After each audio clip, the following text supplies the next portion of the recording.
ప్రభు నామానికి మహిమ కలుగునుగాక.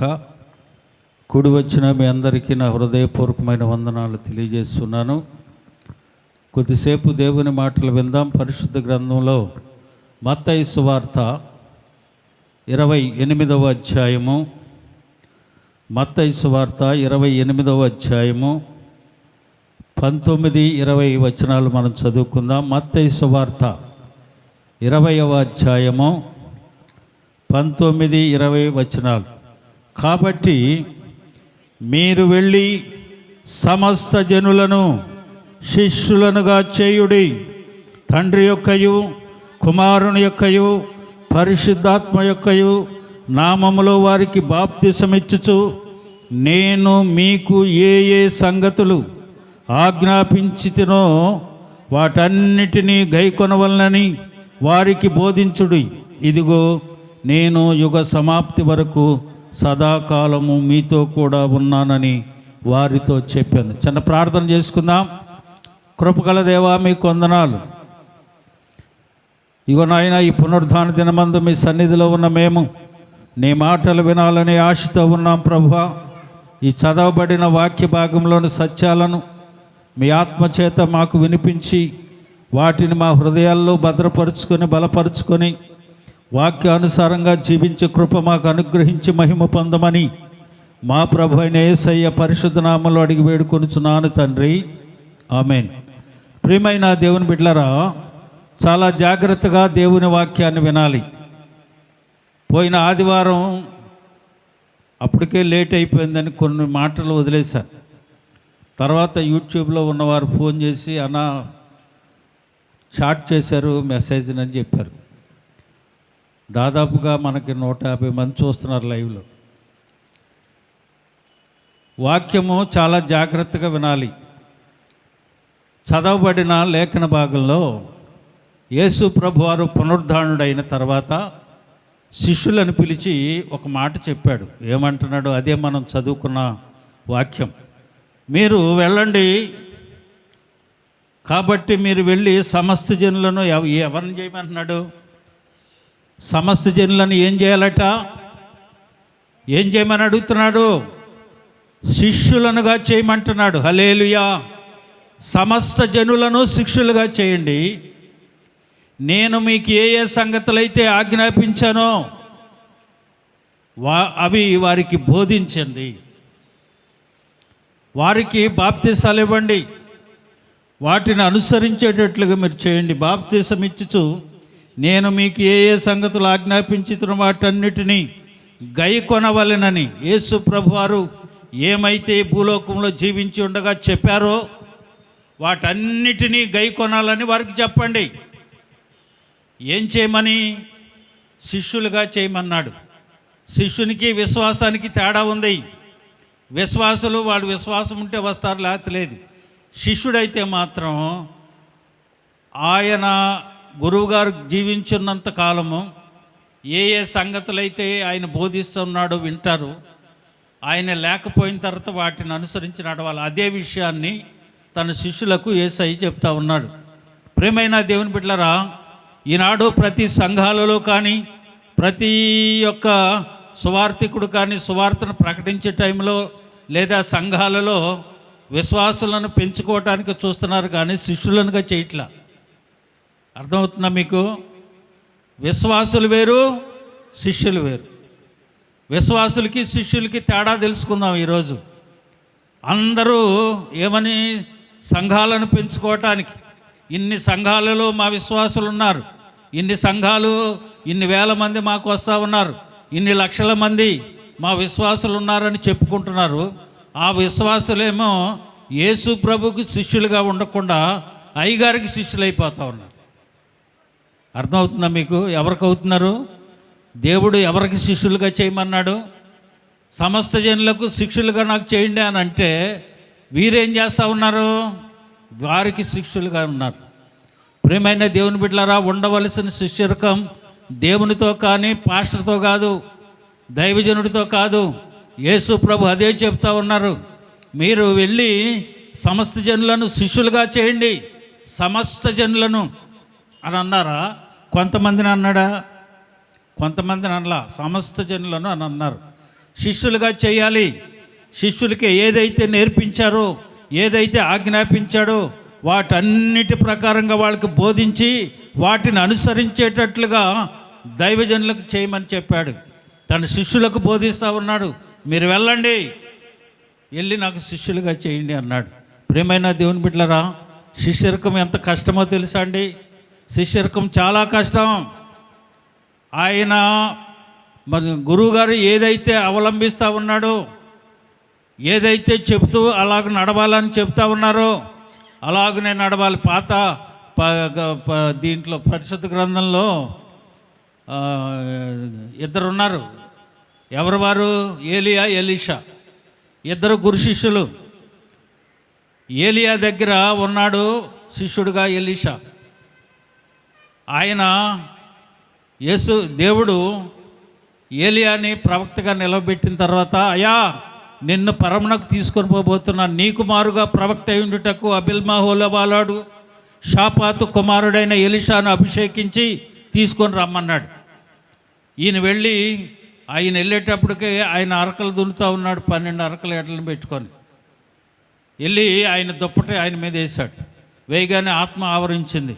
ఈయన ఏమన్నాడంటే, ఆస్తి కలిగిన వాడు, పొలములు కన్నా ఉన్నాయి, ఆస్తిపాస్తులు ఉన్నాయి, వెళ్ళి అయ్యా నా తల్లిదండ్రులకు చెప్పి నేను వచ్చి నిన్ను వెంబడిస్తాను అన్నాడు. వెళ్ళి రమ్మని చెప్పాడు. అది మొదలుకొని ఆయన ఇంటికి వెళ్ళినట్టుగా లేదు వాక్యంలో. హల్లెలూయా. ఏలియా గారు 6 అద్భుతాలే చేశాడు. కానీ శిష్యుడు ఎన్ని చేశాడు తెలుసా? 13 అద్భుతాలు చేశాడు. గురువుని మించిన శిష్యుడయ్యాడు. హల్లెలూయా. ప్రియమైన దేవుని బిడ్డలారా, సమస్తాన్ని విడిచిపెట్టి వచ్చేసాడు. ఏదైతే దేవుడు చెప్పి వెళ్ళి నువ్వు అబిల్మహోలవాడు షాపాతు కుమారుడైన ఎలీషాను అభిషేకించి తీసుకొని రమ్మని చెప్పగానే ఈయన వెళ్ళగానే ఆయన వెంట వచ్చేసాడు. ఆయన సమస్తాన్ని, ఆస్తిపాస్తులను విడిచి ఎలీషా వచ్చేసాడు. యేసు ప్రభువారు అంటా ఉన్నారు, సమస్త జనులను శిష్యులుగా చేయండి, నేను మీకు ఏదైతే బోధించానో ఆజ్ఞాపించానో వాటిని వారికి నేర్పండి అని చెప్తా ఉంది. ప్రియమైన దేవుని బిడ్డలారా, ఈ రోజున శిష్యర్కాలు అవసరం లేదు. దేవుడు చెప్పిన మాటలు మనకు అవసరం లేదు. మనకు అనుకూలంగా ఉంటే దేవుని సన్నిధికి వస్తాం. అన్నీ జరుగుబాటు ఉంటే మనకు అవసరంలా. ఇంట్లో ఏదో చిన్న ప్రార్థన చేసుకుంటాం, చాలులే అనుకుంటాం. సమయం లేదండి, రావటానికి కుదరట్లేదండి ఏమండి అని నెపాలు మోపుకొని దేవుని సన్నిధిని విసర్జించే పరిస్థితిలో ఈనాడు క్రైస్తవ్యం ఉంటుంది. ఎక్కడైనా స్వస్థతలో అనగానే వెళ్ళిపోతాం, ఏదైనా కార్యం జరుగుతుంది అక్కడంటే వెళ్ళిపోతాం. కానీ దేవుని శిష్యర్కానికి మీరు వెళ్ళి సమస్త జనులను చేయమని చెప్తే జనాలు ఎగబడేది దేనికోసం అంటే వారి అక్కర్లు తీరటం, వాళ్ళ అవసరాలు తీరటం, వారి రోగాలు పోవటం, వాళ్ళ అప్పులు పోగొట్టుకోవటం, వీళ్ళు డాబాలు కట్టుకోవటం, ఉద్యోగాలు రావటం. వీళ్ళు దేవుణ్ణి వెంబడించే అవసరాల కోసం వెళ్ళేవాళ్ళు. అలాగనే ప్రియమైన దేవుని బిడ్డలారా, ఈరోజు దేవుని వాక్యాన్ని వింటున్న మీరు చాలా జాగ్రత్తగా దేవుని మాటలు వినాలి. ఎందుచేత అంటే చూడండి, ఒక ఆయన ఈ మధ్యకాల సమయంలో వాట్సాప్లో మాట్లాడుకుంటున్నారు. ఇద్దరు మాట్లాడుకుంటూ అది వాట్సాప్లో పెట్టారు. ఒక ఆయన అంటా ఉన్నాడు, ఏమిటయ్యా మీ దైవజనుడు ఆ రీతిగా వాక్యం చెప్తున్నాడు, అలా చెప్పకూడదు కదా అని అంటే, మా దైవజనుడు చెప్పిందే శాసనం. యేసు ప్రభు ఉన్నా లేకపోయినా మాకు పర్లేదు, కానీ ఆయన మాత్రం ఉండాలి అంటున్నాడు. ఈనాడు క్రైస్తవ్యం అలా తయారైపోయింది.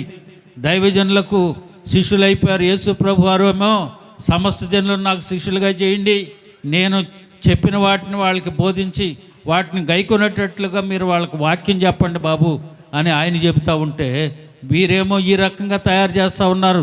వాక్యము ఏ రీతిగా చెబుతూ ఉందో ఆ రీతిగా మనం ఉండాలి. ప్రియమైన దేవుని బిడ్డలారా, ఈరోజు దేవుని వాక్యాన్ని వింటున్న నీవు చాలా జాగ్రత్తగా ఉండాలి. యేసు ప్రభు దగ్గర శిష్యులు ఉన్నారు. ఏమండి, యేసు ప్రభు దగ్గర శిష్యులు ఉన్నారు. 12 మంది అనుకుంటాం, కానీ 70 మంది ఉన్నారు. అనేకులు స్త్రీలు కూడా ఆయన్ని వెంబడించిన వారు ఉన్నారు. అలాగనే దేవుని వాక్యంలో చెప్పబడినట్లుగా 12 మంది శిష్యులు ఉన్నారు ఆయనకి. మొదటిగా పేతురు. చూడండి, ఇటు చూడాలి. దేవుని వాక్యాన్ని వినేటప్పుడు చాలా జాగ్రత్తగా ఉండాలి. చూడండి, 12 మంది శిష్యులు ఉన్నారు కదా. 12 మంది శిష్యుల్లో మొదటివాడు పేతురు. పేతురు గారు ఎలా చనిపోయాడు తెలుసండి? రోమాలో తల్లకిందులుగా సిలువ వేయబడ్డాడు. ఎలా పడ్డాడు? యేసు ప్రభువుని పైకి ఇలాగ లేపితే అలాగ వేయటానికి నేను అర్హుడు కాదయ్యా, నన్ను తల్లకిందులుగా సిలువ వేయండి అని, సిలువ కావాలని తల్లకిందులుగా వేయించుకున్నాడు ఆయన. అలాగనే చూడండి, రెండో వాడు అతని సహోదరుడైన ఆంద్రేయ అనే వ్యక్తి ఉన్నాడు. ఆయన ఎలా చనిపోయాడు తెలుసండి? 12 మంది అపోస్తులు మామూలుగా చనిపోలా.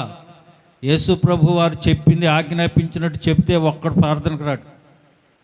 అర్థమవుతుంది మీకు? నన్ను వెంబడించేవాడు తాను సిలువనెత్తుకుని నన్ను వెంబడించమని చెప్తే సిలువ పూలబాట, కారులో వెళ్ళటమా, లేకపోతే ఏసీ బస్సులో వెళ్ళటమా, ఏసీ ట్రైన్లో వెళ్ళటమా?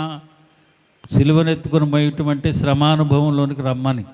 ఏ దైవజనుడైనా మీరు వస్తే అన్నీ తిప్పలే, మీకు అప్పులు తీరవు, రోగాలు పోవు, శ్రమలు పడటమే. యథార్థంగా మీరు నడితే అని ఒక్క వాక్యం చెప్పామనుకోండి, ఎవరన్నా వస్తారా దేవుని సన్నిధికి?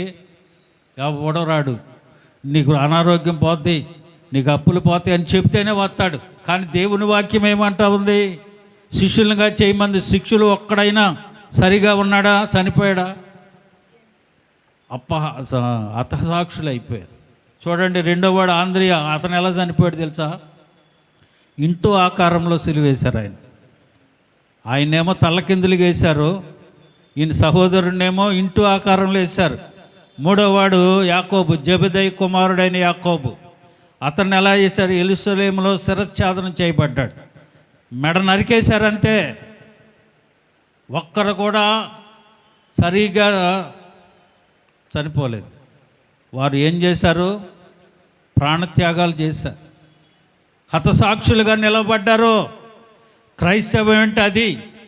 ఎవడైనా వచ్చి మా ముందు ఇక్కడ ఉంటే కాల్ చేస్తారంటే ఒక్కడు ఉండడు. ఆయన ఏదో పని బాటలాగా ఇక్కడ పెడతాడు, మేము వచ్చాం కానీ మాకేం పని అండి ఇక్కడికి అని పరిగెట్టుకునే పరిస్థితి మంది.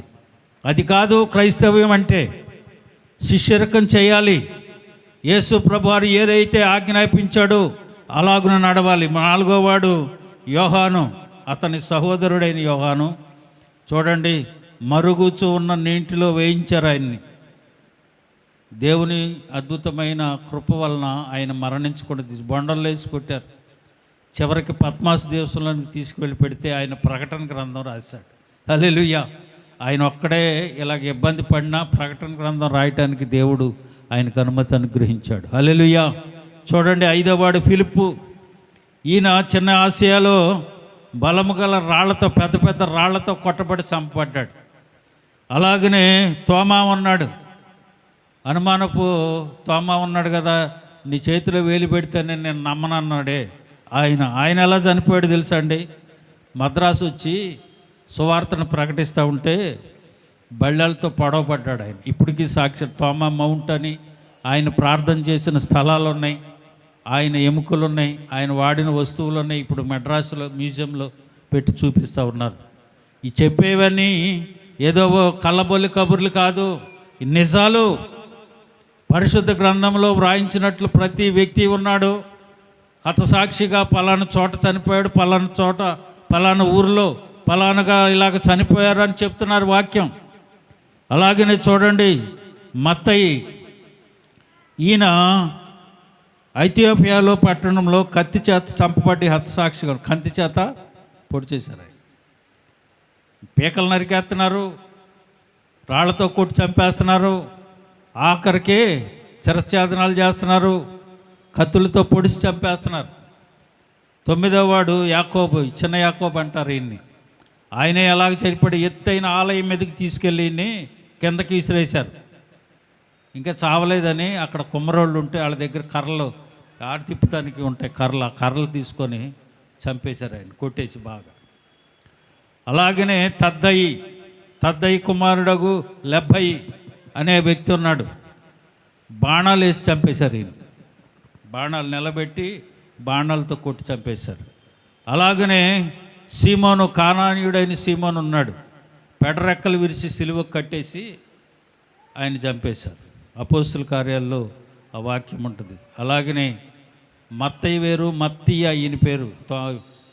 ఇస్కరియోతు యోధా చనిపోయిన తర్వాత అపోస్తులు ఈయన ఎన్నిక చేసుకున్నారు. ఇతను కూడా రాళ్లతో కొట్టబడి శిరఛేదనం, రాళ్ళతో కొట్టేసి చావలేదని తలనరికి చంపేశారు. ప్రియమైన దేవుని బిడ్డలారా, శిష్యులు ఈ రకంగా ఉన్నారు. వీళ్ళ హిస్టరీ అంతా చెప్పి ఇలా ఉండాలి మీరంటే ఒక్కడు వస్తాడు ప్రార్థనకే? చెప్పండి, ఒక్కడు వస్తారా? మాకెందుకయ్యా ఈ శిరఛేదనాలు, ఈ పని మాకెందుకయ్యా, ఏమి మాకు అవసరం లేదు అని వెళ్ళిపోతూ ఉంటాం మనం. కానీ ప్రియమైన దేవుని బిడ్డలారా, దేవుని వాక్యం అంటా ఉంది. ఎంతమందిని చెప్పాను?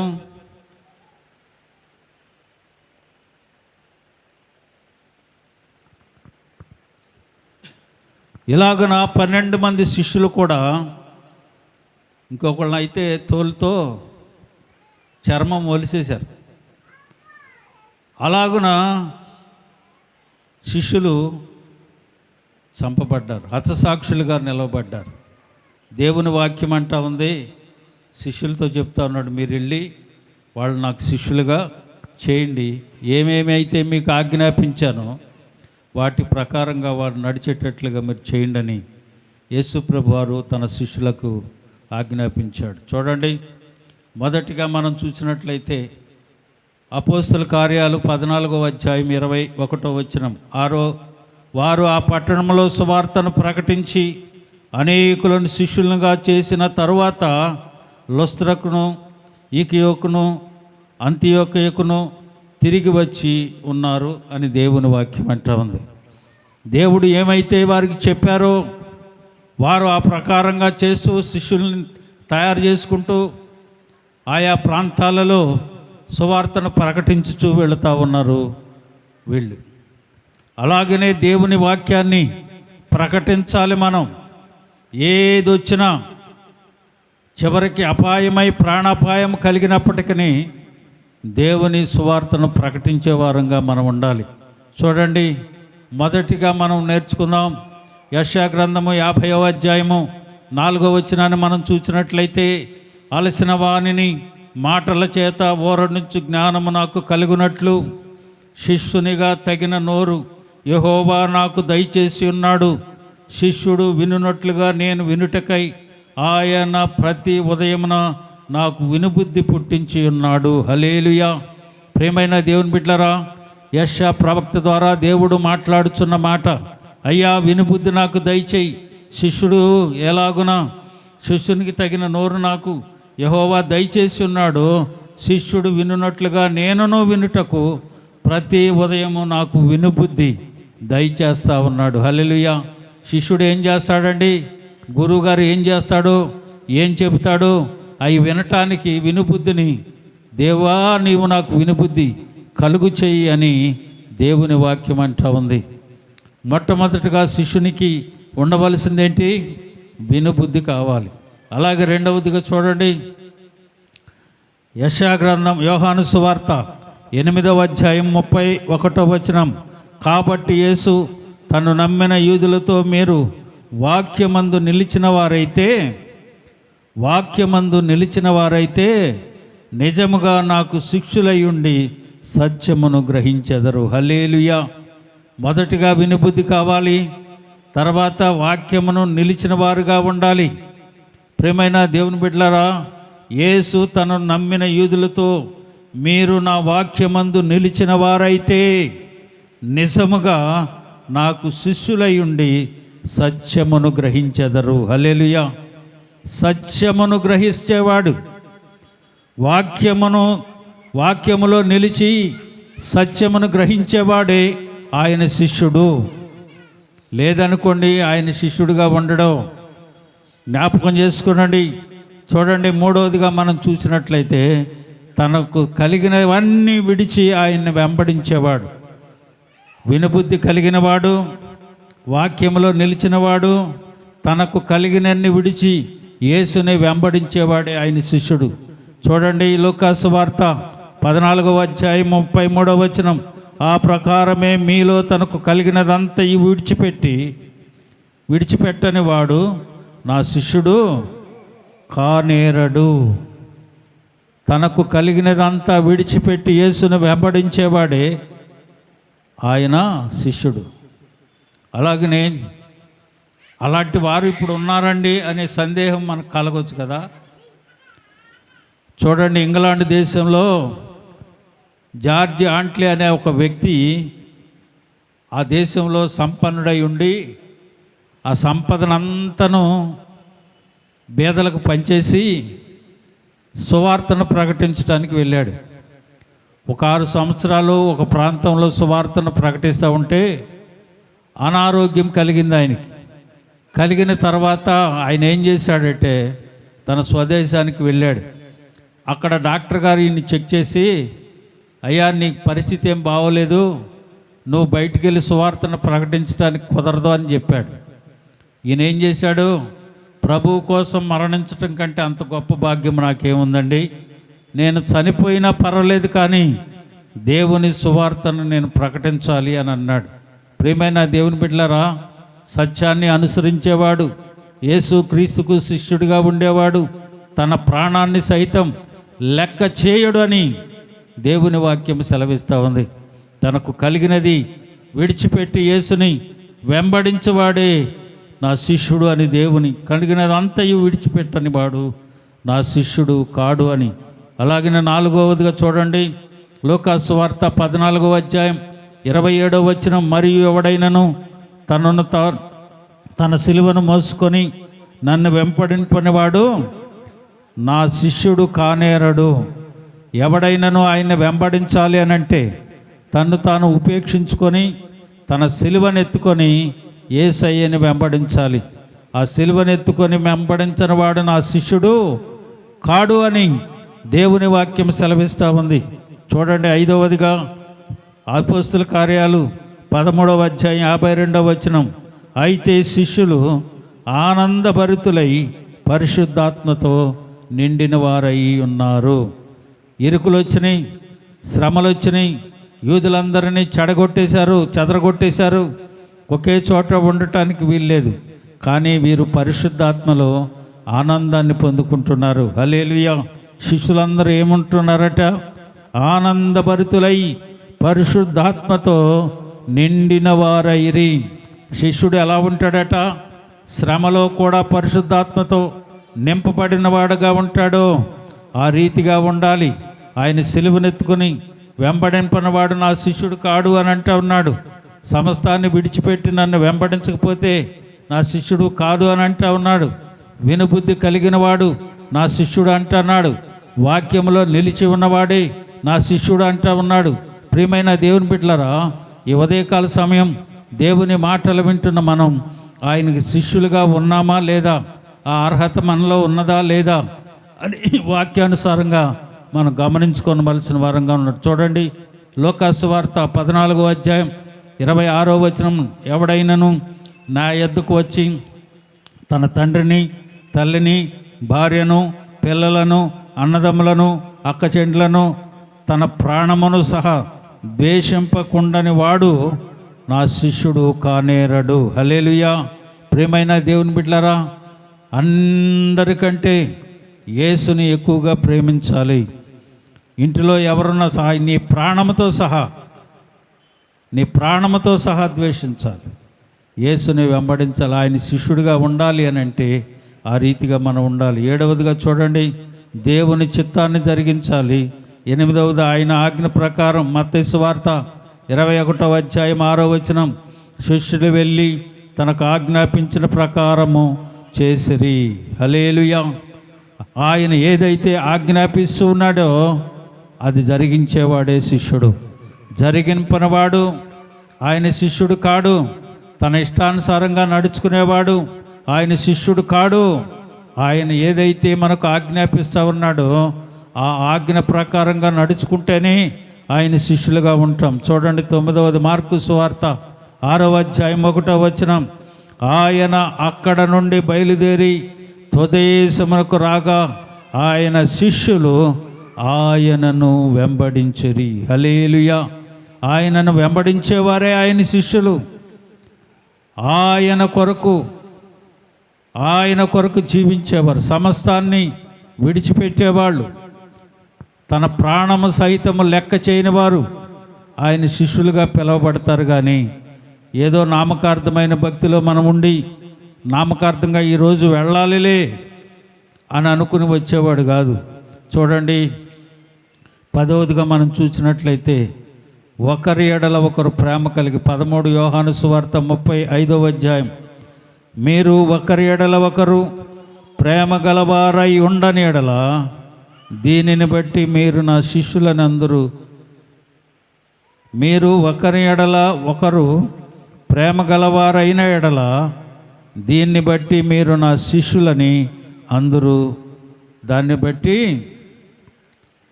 ఏం కలిగి ఉండాలంట శిష్యుడు? ఒకరి ఎడల ఒకరు ప్రేమ కలిగి. చివరిగా ఒక వాక్యాన్ని చూసి ముగించుకుందాం. యోహాను సువార్త 15వ అధ్యాయం 8వ వచనం. యోహాను సువార్త 15:8, మీరు బహుగా ఫలించుట వలన నా తండ్రి మహిమపరచబడును, ఇందువలన మీరు నా శిష్యులగుదురు. ఫలభరితమైన జీవితం కలిగిన వాడే ఆయన శిష్యుడు.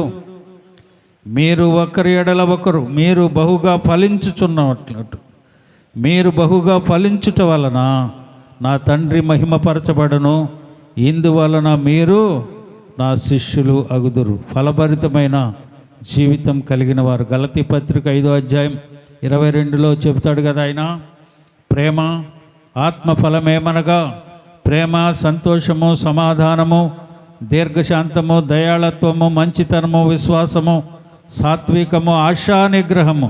హల్లెలూయా. ఫలభరితమైన జీవితం కలిగిన వారిలో ఇవి కలిగి ఉంటారు. ప్రియమైన దేవుని బిడ్డలారా, ఈరోజు దేవుని వాక్యాన్ని వింటున్న మీరు చాలా జాగ్రత్తగా దేవుని వాక్యాన్ని మనం తెలుసుకోవాలి. ఎలా ఉండాలి? మనం శిష్యులుగా ఉండాలి. అవసరమైతే ప్రాణాన్ని సైతం లెక్క చేయని వారంగా ఉండాలి. ఏం చెప్పాడు ఆయన? అయ్యా, వినుబుద్ధి నాకు దయచేయి, వాక్యంలో నిలబెట్టు. ఆ రీతిగా ఉన్నవాడే తనకు కలిగినదంతయో విడిచిపెట్టనివాడు నావాడు శిష్యుడు కాడు అని అన్నారు. తన సిలువని ఎత్తుకొని నన్ను వెంబడింపున్నవాడు నావాడు కాదు అని అన్నాడు. శ్రమలలో ఆయనను శ్రమలలో కూడా ఆనందంగా ఉంటూ ఆత్మ కలిగిన వాడే ఆయన శిష్యుడు అని దేవుని వాక్యం సెలవిస్తూ ఉంది. ప్రాణం సహితం లెక్క చేయకుండా ఉన్నవాడే ఆయన శిష్యుడు. పరలోకమందున్న తండ్రి చిత్త ప్రకారం చేయవాడే ఆయన శిష్యుడని, మనకు ఆజ్ఞాపించినవన్నీ ఆయన ఏవైతే ఆజ్ఞాపించాడో వాటన్నిటినీ చేసేవాడే ఆయన శిష్యుడు, చేయనివాడు కాదు. అలాగనే ఆయన్ని వెంబడించేవారు, ఒకరి ఎడల ఒకరు ప్రేమ కలిగిన వారు, ఫలభరితమైన జీవితం కలిగిన వారు ఆయన శిష్యులు. హల్లెలూయా. ప్రియమైన దేవుని బిడ్డలారా, ఆ రీతిగా మనముండి ఆయన రాకడకు సిద్ధపడి ఉందుముగాక.